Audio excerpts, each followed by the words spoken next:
Hello everyone. Now, this may very well end up being my last video on Resleriana. As most of you have probably heard by now, some of you maybe not. The global version of Resleriana is ending service in March, about 14 months after launch or so. So honestly, pretty quick. I personally wasn't expecting this.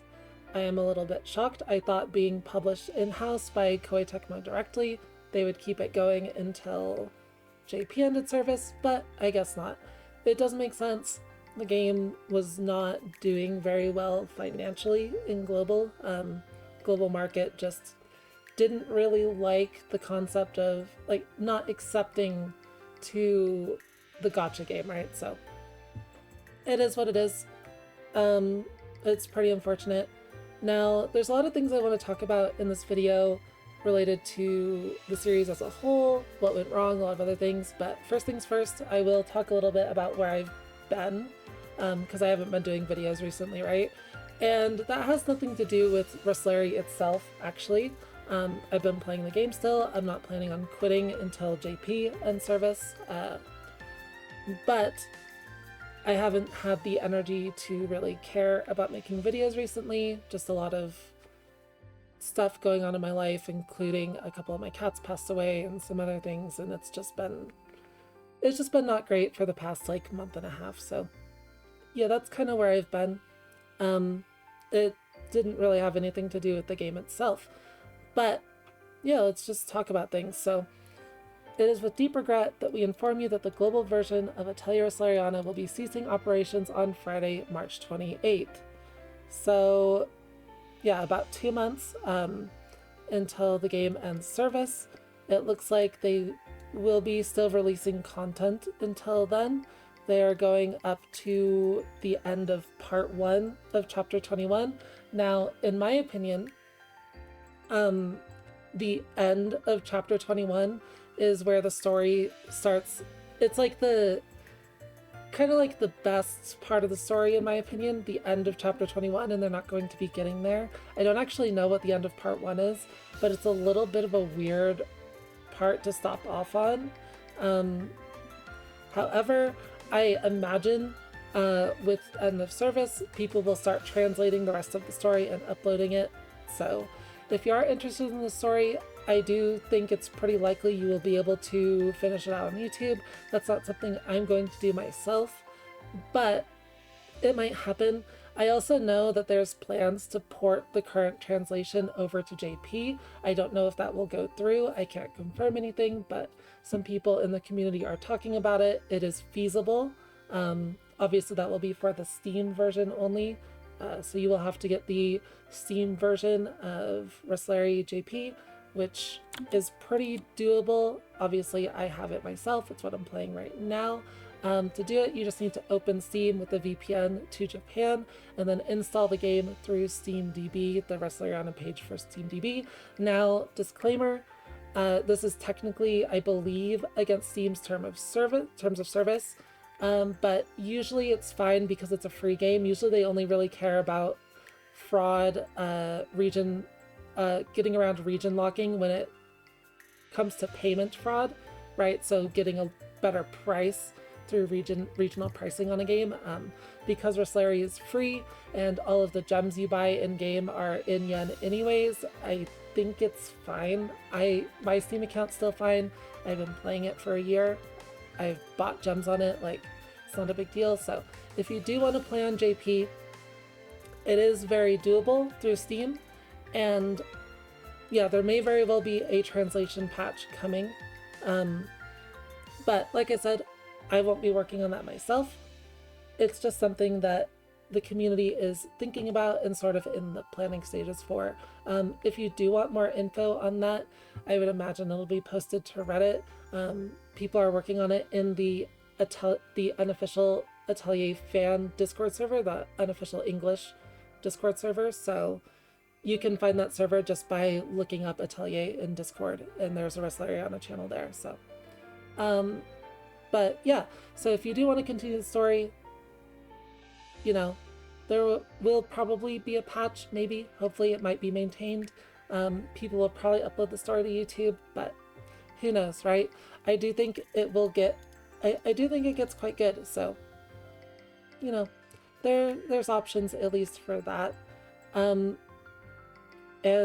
yeah, I hope you just all enjoy the rest of your time in Resleriana if you're still playing the game. I'm probably not going to touch my global account again after, I guess, yesterday, honestly, because it was kind of draining maintaining 2 accounts, just personally. So, I'll be stuck on JP for now. But yeah, pretty unfortunate that they decided to end it.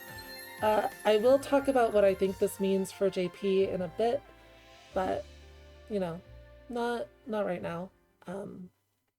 There's a couple other things I want to talk about first, which is, should you play other Atelier games? A lot of you may know that Atelier is kind of a very long-running series of RPGs. There's a lot of cameo characters in Resleriana, and I think, if you enjoyed Resleriana, it is worth checking out some of the other games. Personally, of course, we do have Atelier Yumia coming out in March, on March 20th. The game is looking like it'll be pretty dang fun. If this interests you, you should check it out. This is about a week before Global ends service. It should be a very good time. This is the newest Atelier game. It's a perfectly fine game to start with. It is the first, it's like a new series for Atelier, right? So starting with Atelier Yumia, perfectly fine, perfectly intended. Like, you can totally start with Yumia without worrying about it. But if you want to play some other games in the series as well, there's a lot of them. You can see my Steam library is just full of Atelier. We have Firis, we have Sophie. I have tons of hours on all of them. And honestly, if there's any characters that you specifically really liked in Resleriana, you should just pick up the game that they're in and play it. So if you really like Sophie, you can pick up Sophie. You can pick up Sophie 2. If you really like Ryza, you can pick up Ryza, If you really like Firis, Firis has a game. The Shallies have a game. Liddy and Swell, the twins, have a game, right? Lalua didn't make it into Resleriana, unfortunately, yet. Let's go. Logi have a game. Rorona has one, so many Atelier games. You can really start with any of them. The ones I do recommend, though, are Ryza and Sophie or Sophie 2. You can start with either Sophie or Sophie 2. Sophie 2 is just a lot more modern as a starting experience, right? But Sophie is perfectly fine to start with as well. And as far as price goes, these games go on sale fairly frequently. You can see if I go here and look at the price history for Ryza, it went on sale 8 times in 2024. You can see these dips in the graph here. There were 8 or 9 sales in 2024 alone. I think it was 8. Yeah. And they were all 50% at the start of the year, going down to 70% off in the most recent one, the 2024 winter sale. So the game is pretty cheap if you wait for a sale. And it's very likely that we will be getting a sale in a couple weeks now because of Lunar New Year. They did a Lunar New Year sale last year, or in 2024. So there'll likely be one early February this year as well. So great time to think about getting into the rest of the series if you're still interested in Atelier. I think all these games are really fun and really charming, and I think you'll have a good time if you decide to pick them up. I don't think you'll regret it. So, there is that. If you're disappointed about Resleriana ending, it is a great time to just see what the rest of the series has to offer. Now, I want to talk about a few things kind of partially in regards to the current state of the JP server. This was a video I kind of meant to do a while ago, but I never really got around to. And then also just sort of what I think went wrong, kind of the history of the JP server, and what I think is going to happen to the game in the future. One thing I want to say right now is I would not be surprised if end of service also comes to the JP server this year, or if they announce the closure of active development and leave the game in basically maintenance mode. And there's a few reasons for that. One is around first anniversary, they kind of started rushing the story. You may have noticed that on global, and obviously it's not really changed at all. The reason for that could very well be that, like, okay, they only have like a set amount of time to finish the story, right?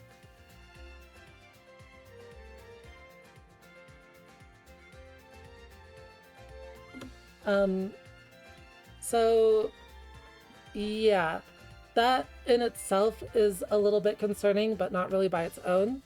But they've also been doing very, very, very heavy power creep on the JP server, and it kind of feels like a little bit of whale baiting, or a lot of whale baiting.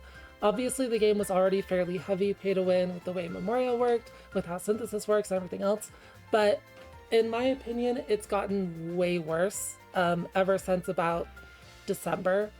And if there's any better proof of that, I'm going to show you all the tournament leaderboards right now on JP. Obviously, in the recent Fire tournament on Global, the top score was 400 million, but this is what the leaderboards look like on JP. Yeah. People are doing 2 billion damage in tournament now. That is how crazy the power creep has gotten. Obviously, this isn't Awakened Resna. This is a number of things. For one, they decided to make breakers absurdly OP.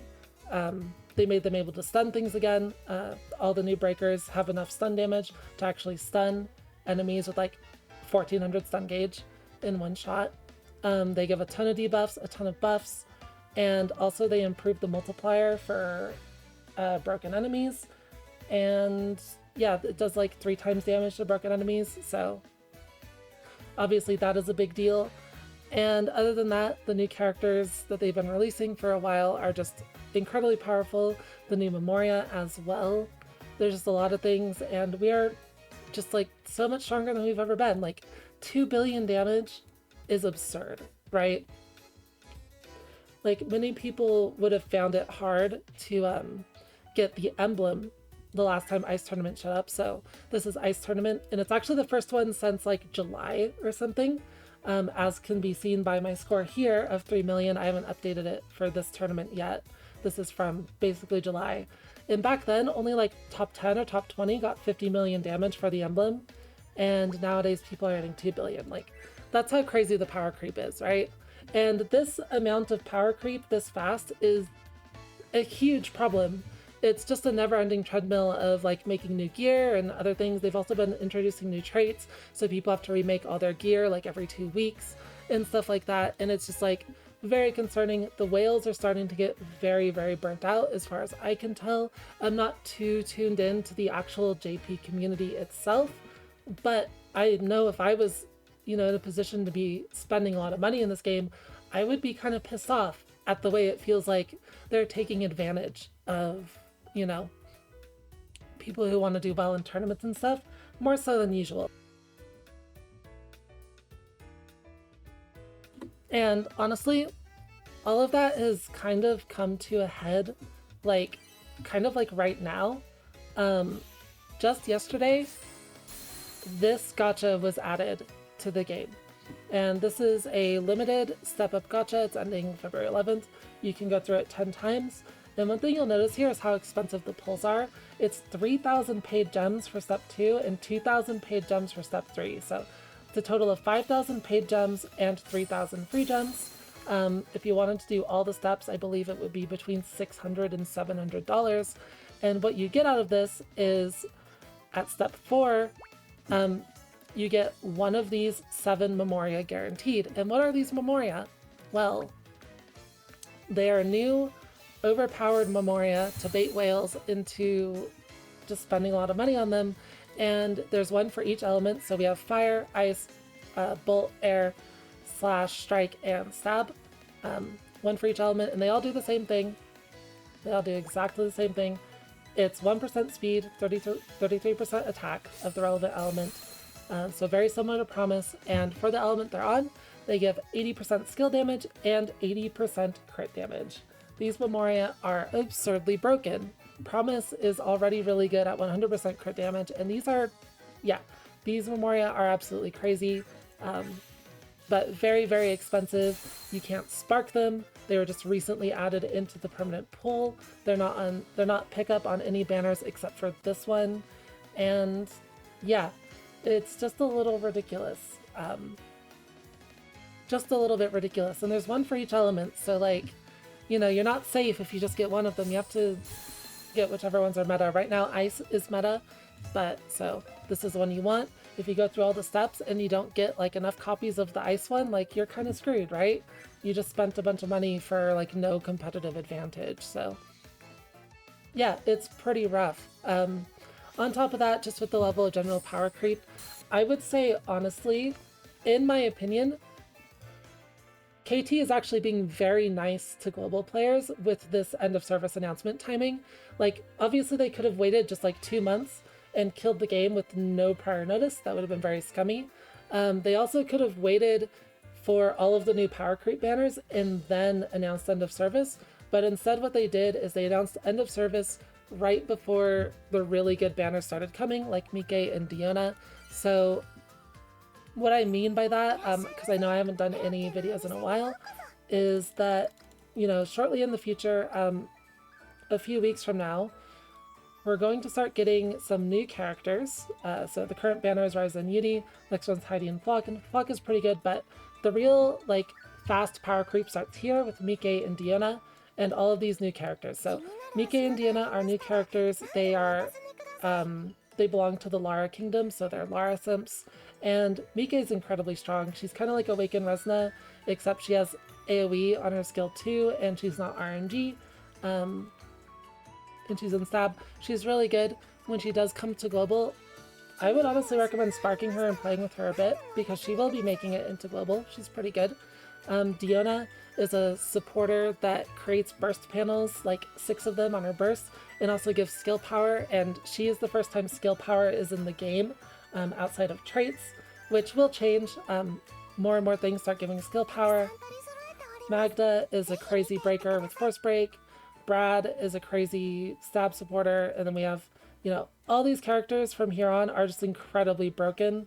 Another thing is that we have Shia coming, who is a bolt supporter, but more importantly, her synthesis gift is physical magic resistance down. So this is the first time we're getting physical magic resistance down on a character, and that means you can double it up on all gear.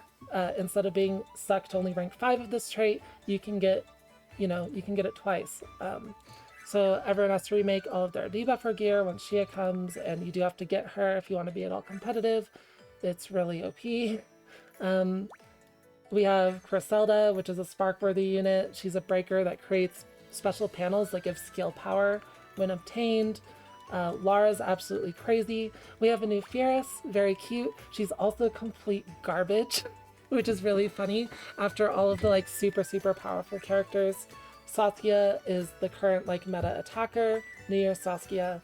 She's really strong. I'm not going to go over all these characters in depth. There's not really any reason for me to. They're just, it's pretty obvious by the tournament results, just like how OP all of these characters have actually become. Like, I believe the tournament team is Lara, Ampel, Saskia, maybe like Academy Verona or something. I don't really know exactly. But it uses all 3 of these like newest units. And then of course Firis had to be terrible. As you may or may not know, Firis is my favorite character, so best girl. And she is kind of cursed in Resleri. We actually, there's a funny theory that this Firis right here that they just added very recently in the most recent banner, let me just find it real quick. So over Halloween, I have to go to the JP site, sort by physical attack. Over Halloween, this is what they released on Halloween. It was just a Memoria. Halloween was actually a really disappointing event. It was just a Memoria that had Firis in this outfit. So what we think actually happened is they ran out of time for Halloween, so they couldn't release it with the characters and a proper event and everything. So they just released this Memoria, and just now, they already had like Firis and Omeria like mostly done. So they're like, okay, let's just put them in the game, right? So we do have a theory that Firis was supposed to come out over Halloween, and that's why she's so bad, because they didn't even change her kit to be up to modern standards, because she is terrible, by the way. She is really, really terrible. She's an air attacker that probably does less than half the damage of Saskia, which makes no sense at all. So, that's kind of what we think happened. It felt like over Halloween that they were running out of resources because they did just a Memorial only banner for Halloween, and this kind of, in my eyes, confirms that theory. Firis releasing with the same outfit from the Halloween Memoria, and just in general being a really, really bad unit. But yeah, basically, the JP server is in just a terrible state at the moment in terms of like power level and Memoria creep and things like that. There's another Memoria on JP that, let's see if I can find it real quick. Yeah, this one right here. This was another Memoria only banner that they put out. And what this Memoria does is it is basically Ons and Claudia's skill 2 on a Memoria. So inflicts received magic damage taken 32% for 2 turns when attacking, stacks up to 4 times. It is literally a copy of Ons and Claudia's Memoria. So if you put this on her, it basically doubles her effectiveness. So this is like a must-have Memoria, right? Just absurd power creep, and of course it does scale with the physical magic resistance down trait. Just very, very good. And another Memoria we have is Alchemist's Light. This thing's incredibly OP. It's on the battle pass they added though, so everyone can get it. They have a paid like battle pass system for 1,500 gems, and you can get this Memoria from it and max it out. And what this one does is when equipped to a supporter, all allies get 30% skill power. And yes, skill power does scale with damage buff A. It ends up being somewhere like 90% skill power just from this one Memoria. It's way better than every other supporter Memoria in the game, right? Like, it's better than Fish, it's better than everything. And because we're also using breakers a lot nowadays, all other supporter Memoria have basically been obsoleted by this thing existing and the Sophie one existing and everything. So like, yeah, basically everything is just kind of getting thrown out the window and replaced recently on JP. So it just feels like no one can ever catch up unless they put in a lot of money. And it's pretty concerning, right? It does feel like they're kind of trying to squeeze people before ending service. That's kind of what feeling people are getting from the JP server. So honestly, the global server kind of got it good in a way, where service is ending before all of this is coming, in my opinion. Now, it is what it is. It's like kind of whatever. I will say it sucks that they're doing this. I thought the game was in a really, really good spot for a long time, right? Like when Izana released all the way back in last December, she was relevant for like 8 months, right? Like you could use Izana to clear content, honestly, for like basically a year. Like it wasn't really up until December that very hard score battles started becoming a little too difficult with Izana. Like, I don't know, like some like supporters would shuffle in and out, but like the game was in a pretty decent state power-wise, in my opinion. Like it would creep forward a little bit, but you could still get away without replacing units too often. Like a team that you built would still be capable for like for like most things, right? Like you could build Izana, you could build Academy Resna, and then even honestly, like even Swimsuit Ryza is very relevant nowadays. She gets like near the top of the charts on Legend Challenge, which is a new ranking thing.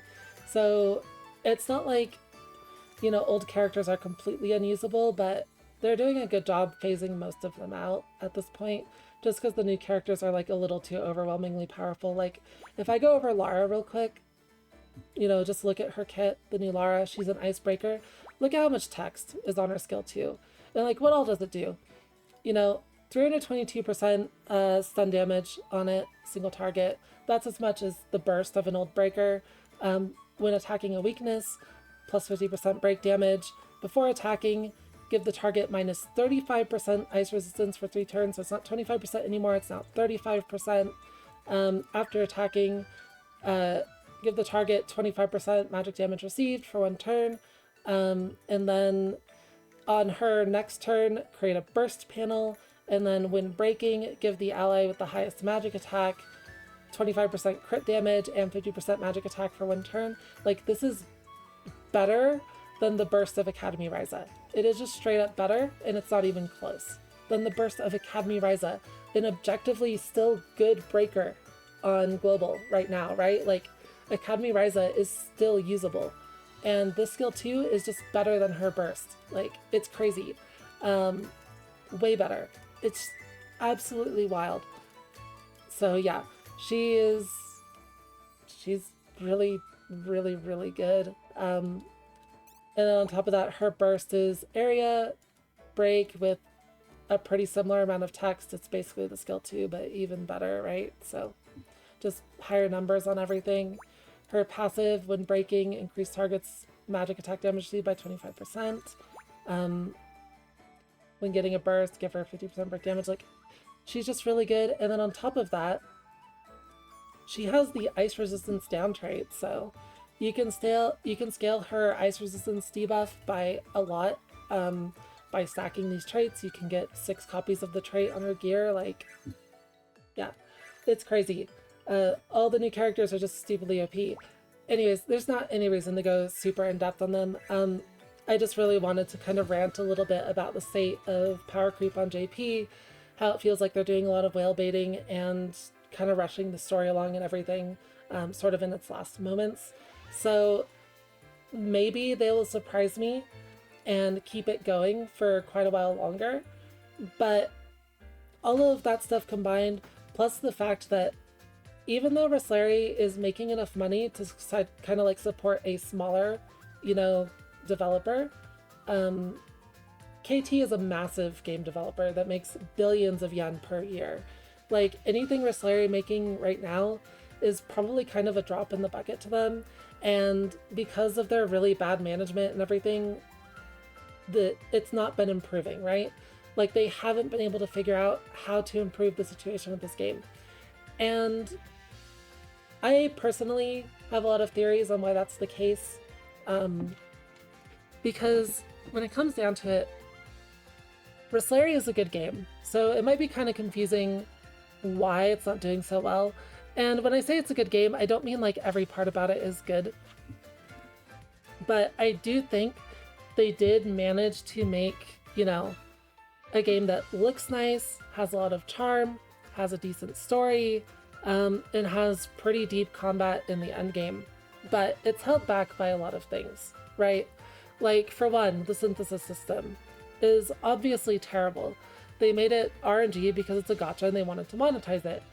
But you can't really have an appealing and engaging combat system when people can't even interact with it properly in the first place because they don't have the items, right? Like, you could do they're kind of shoehorned into making it so that the only gear people really care about is very straightforward damage gear. Obviously, they've also power crept to the point where that's all that matters as well. But like, even if you wanted to gear in a very specific way, like defensively or whatever, to overcome a specific challenge in the game, it is the cost is completely prohibitive, right? You simply cannot do it. There is nothing you can do. Like, it is just a waste of resources. So all you can really do is improve your attacker gear and brute force the content, right? Like, that's basically how it feels. Now, back when Tower first came out, it was kind of only accessible to whales for this very reason for like quite a while, because they were the only ones that could afford to make the niche defensive gear required to get through the tower with the characters and levels available, right? So yeah, you can't have like deep and engaging content, right? And then also just make it completely inaccessible strategically. And so that was kind of one big problem. But on top of that, one thing they did with the combat is they kind of, I don't think they really understood the mobile market that well. Because in my eyes, Resleriana is actually kind of a hardcore game, right? A lot of you may or may not agree with this, but if you remember, like the end of chapter 2, the first time you meet Lara and Garon, right? That boss fight walled a lot of people. And it's not like the story got easier after that. It got really hard with chapter 8, it got really hard with chapter 12 and 13. And that's just the main story. Like, the casual players that were just here to, you know, sort of like log in every few days or every week or whenever there was like a story update or whatever, they could not play the game, right? The only people who could really consistently play the game were the people who were, one, able to understand the mechanics, understand what they needed from synthesis, and two, willing to log in like every day and stuff like that, right? Like, it's one thing to have very difficult endgame content, and it's entirely another to have very inaccessible main story content. And like, on one hand, you know, it doesn't bother me personally. I like it when my games are challenging. I like it when you have to think and when you have to put in effort to get through the game. And personally, I think that is good game design. But regardless of my feelings and opinions on the game itself, the game being challenging, the mobile market in general kind of doesn't have room for that, outside of, you know, optional endgame content, right? Is kind of how I feel about it, or from what I've seen about it, right? Like, you need a healthy player base, and if your game is alienating a lot of your more casual players, then yeah, your profits are gonna fall, right? So that's probably one contributing factor. Another one being, of course, synthesis is quite bad.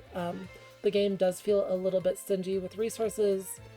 And another like big thing is their monetization is just terrible. It's straight up terrible.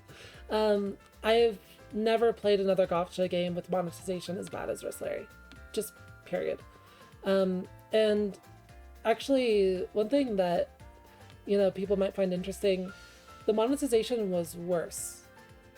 It used to be way worse. And in fact, it's probably one of the main things that led to the game not doing well on JP, like, immediately. Right? So the game launched in JP in September of 2023. So, you know, like 4 or 5 months before global launch. And the JP launch was way worse than the global launch. However, it was objectively very successful for a launch. It made many millions of dollars in the first month and had hundreds of thousands of people online trying the game. On launch, Resleriana did objectively very well. Unfortunately, due to, you know, partially the difficulty and a number of other reasons, a lot of those players dropped off very quickly. And it's not really because of the quality of the game, because, like, obviously the game looks nice, it plays well, the story's very decent. Like, the quality of the game overall was high enough that it definitely could have kept more players and done a lot better, in my opinion, if the management of it and the monetization wasn't so bad, right? And like, the difficulty definitely played a part, but there were some other things too. Like, at launch on JP, you couldn't reset characters, and XP was super scarce. If you remember the start of global launch, it took a while to level characters up, right? Like, a long time. There was even less XP on JP launch, and resetting wasn't added to the game until like 3 months in. So when you committed to a character, with your candy, with your XP, that was it. And if you spread the XP among like multiple different characters to keep them even leveled, then you were screwed, right? If you leveled like a bad composition, like you had no breakers at that time, or you leveled a bunch of defenders for some reason, or like crappy supporters like Aisha, like, you were screwed, right? Like, you just had to wait until XP slowly came in through dailies, or just spend a bunch of stamina on it and it was bad. Like the rates were bad. And if your account was in such a bad spot that you couldn't even clear the final boss of chapter 2, Lara and Garen, that I mentioned earlier, you probably couldn't clear the higher tiers of the XP dungeon either, the XP quest. So there was just no XP, you couldn't reset characters, there was absolutely no way to build your team in a way to like try and counter content. It was very, very, very unforgiving. So that like kind of partially doomed the game from the start, but on top of that, the monetization was worse. Like at the start of the game, the only monetization available was paid gems for the gacha. That's it. That is all you could do, all you could buy. Just paid gems for the gacha. And nowadays, the paid gacha, right, is 1,500 gems per step with a free 10 pull after 2 steps, and you can run this 5 times. So 3,000 paid gems for 30 pulls. At the start of the game, the paid gachas were 3,000 paid gems for 10 pulls, no steps. So literally triple the cost. It was like over double the industry standard, right? Like, people were obviously pissed. Like, no one wanted to play a game and spend money on it when the value was that bad.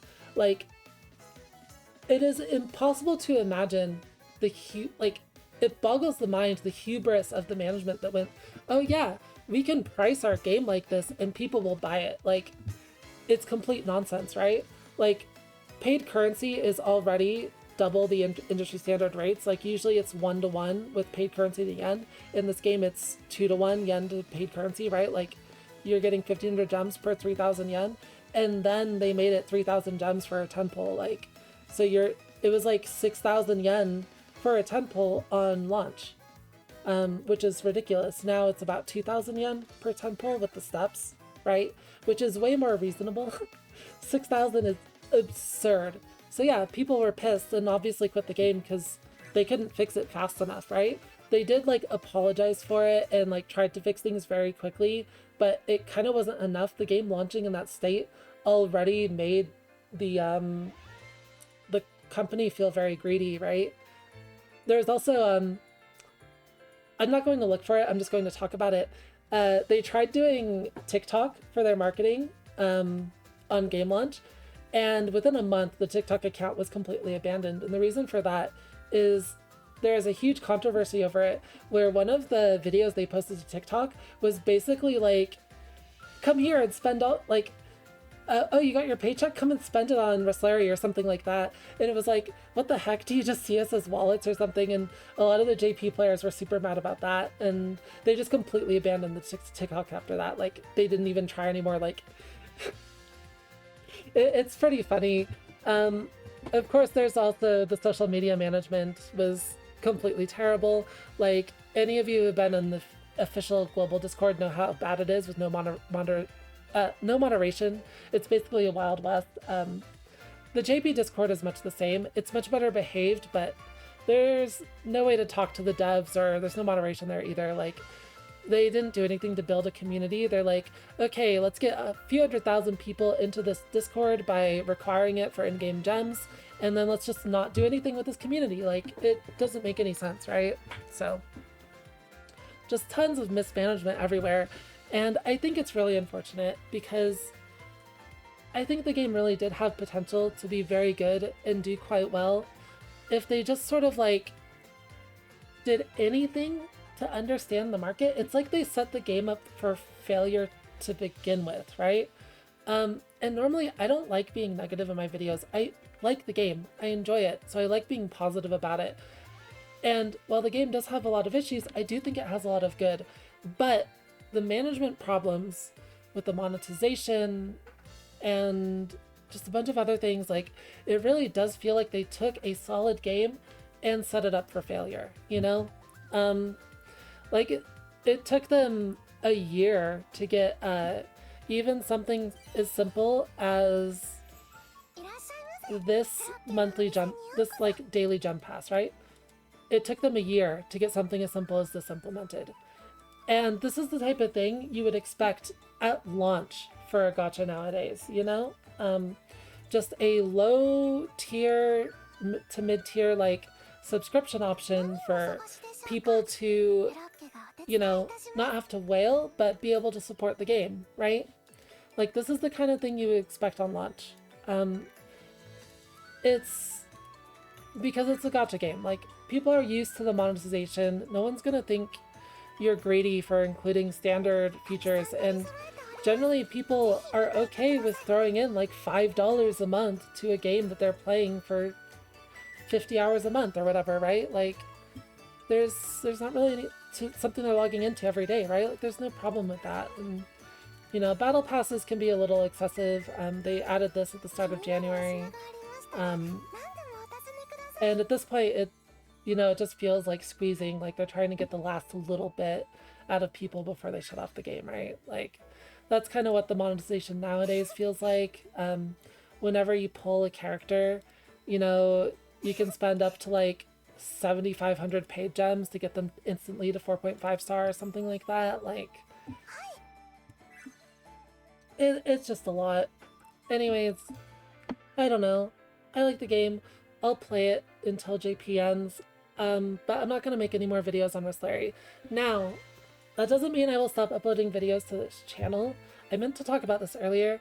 As you all know, I play a lot of Atelier games. I will still upload Atelier content to this channel, probably starting with Yumia when Yumia comes out in March, so look forward to that. I do a lot of speedruns. If you want to, you know, if you're interested in other Atelier games, you want to see my speedruns and stuff, I'm currently working on Firis. I stream those on Twitch. And yeah, that's about it.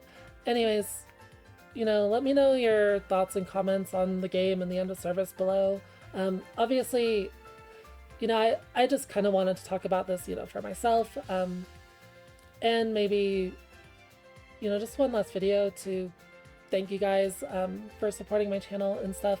I've seen firsthand, like, the decline of the global version just through the view counts on my videos. Like, there have been way fewer people, way fewer comments, way less engagement. Like, it's been pretty obvious global has been on downward trend for a while. But I hope you all enjoyed the game. You know, while it was still around, and if you move over to JP, you know, I wish you the best of luck there. I do hope a translation patch gets made. And yeah, I will see you all in Yumia, I suppose. Yeah, have a good one. Bye-bye.